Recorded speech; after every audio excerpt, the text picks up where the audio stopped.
Hello folks, and welcome to Captain's Academy, episode 21 with your instructor Chase. And in today's episode, I'm going to go over manual torpedo bombing and manual dive bombing. This episode is a bit of an update from the very first Captain's Academy episode that I made, which only covered manual torpedo bombing. Anyways, let's get started. The very first thing that you have to know when you're playing a carrier is how to group your aircraft together. And there's two ways to actually do this. One of them is to just hold your left click mouse button, drag a box around the aircraft that you want to control together, and it groups them together. The other way, which if you can practice it and get good at it, which is a bit faster in my opinion, is to hold down your shift key and then press the numbers for your squadrons. So in this particular case, let's say my dive bombers are squadrons 4 and 5. If I hold shift 4, 5, it'll group them together. If I want to ungroup them, I hold shift 4, 5 again, and it ungroups them, and I can control them as individual squadrons again. Now, the keys for actually executing a manual torpedo or dive bombing drop is actually quite easy. All you have to do is hold down your Alt key to bring up the manual drop reticule, and then in order to execute it, just keep holding down that Alt key and press your left mouse button, and the manual drop for both torpedoes and dive bombers can be executed. For torpedo bombers, what you want to make sure that you're doing is you're attacking from the side of the ship, because this gives you the biggest possible target to hit as many torpedoes as possible. So what you need to do is, of course, fly your plane into position in a way that is, I guess, parallel to the course of the ship before you go and execute your attack. First of all, bring up the manual drop reticule, and then remember, once your planes have crossed the dotted line, which is where the green arrow has indicated, they're committed to the drop. The torpedo drop itself occurs at the base of the green box initially, which is where the red arrow is pointing. So once you know those pieces of information, you should be able to execute a manual torpedo drop attack and be able to hopefully hit your targets. Now take everything I've already talked about and try to use it together. So first, group up your bombers, fly them very close together so they're almost on top of each other. This allows you to drop 2 waves in quick succession against the side of a target. Next, fly your planes so that you're approaching the attack run from the side of the ship.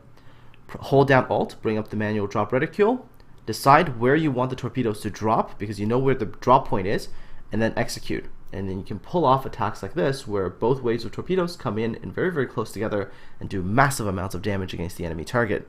Now, manual dive bombing is pretty similar to manual torpedo drops. The only difference is, while with torpedo drops you're approaching from the side, with manual drops for dive bombing, you're coming in from either directly in front or directly behind the ship that you're targeting. Now once again, like torpedo bombers, make sure you fly your planes into position first before you engage the actual manual drop. Take a look at the reticule. There's a big oval and a little oval. The big oval is what an auto drop looks like, and the little oval is what a manual drop looks like. As you can tell, the manual drop is much tighter, which means you'll get a lot better hits. Once again, hold down your Alt key to bring up the reticule, and click to engage it. Remember that once your plane crosses the dotted line, they are committed to the attack and you can't change the orders after that. Bomb drop occurs when your planes get pretty close to the green oval, which is indicated by the red arrow.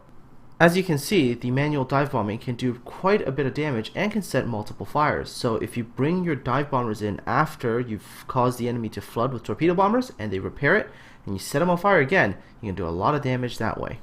You can also actually make last-minute corrections to your manual drop orders, and that is before your bombers cross that dotted line, because once they cross that dotted line, they will no longer listen to any new orders. But before they cross that dotted line, you can still make adjustments. So here's what I mean.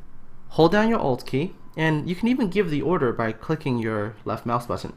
But what you do is don't let go of the Alt key. Keep holding onto it, and as long as you keep holding onto it, you can make these slight adjustments depending on what your target is doing. So if your target decides to speed up, slow down, turn, you can make last minute adjustments before your bombers cross the dotted line. And as you can see, the minute the bombers cross that dotted line, they've committed and no more orders can be given and the torpedoes are on their way. So you can use this when you're dealing with ships, especially enemy ships that are actually trying to do something about you, whether that is by maneuvering, by slowing down or speeding up. You can make these last minute adjustments so that you can guarantee a higher percentage chance of actually hitting your target.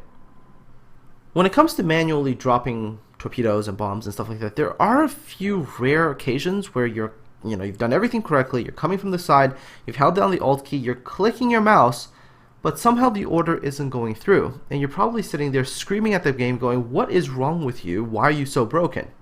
Well, The reality is nothing's actually broken. What's most likely happening is you're actually clicking on the waypoint for your planes. So where this arrow is pointing to, this green arrow, that's what you're actually clicking on. Had you clicked a little bit to the left or a little bit to the right on the open ocean, you would actually have completely been able to execute the order. It's just because you're clicking on that waypoint, so your planes are like thinking, okay, do you want to move this waypoint somewhere else? And that's why they're not responding to the attack order. So make sure that if you run into a situation like that, you understand why that is happening to you. One of the other common problems you'll run into when you're executing manual drops is, why are my planes spinning around in circles? What are they doing? Well, the planes are spinning around in circles because they're trying to go back outside the dotted line. So for example, if you take a look here, I'm going to give an order after my planes have already crossed the dotted line. You'll see that once I give the order, my planes will try to turn around. They will try to fly back outside of the dotted line before trying to re-engage in this attack run. However, if I'm impatient and I give a couple of orders, my planes will continue to try to go around in circles until they get to a position that they can line it up properly. If you run into this kind of a situation, be patient, just get your planes outside of the dotted line, line them up again properly, and then execute another order. Don't be in a rush, because if you're in a rush, you'll constantly have your planes spinning around in midair while they're getting chewed up by the anti-aircraft guns of the enemy ships you're trying to bomb. And that just about covers all you need to know with regards to manual dive bombing and torpedo bombing. Hopefully this video is a little bit more clear than my very first Captain's Academy video. And now that you have the basics, you still have to figure out things like leading the targets and countering their movement, but that really comes from practice. Although if you do find that playing against people is too hard at the beginning, you might want to start with bots and just try to hone your skills and nail down the basics. If you have any questions still, please post them in the comment section below and I'll try my absolute best to answer those.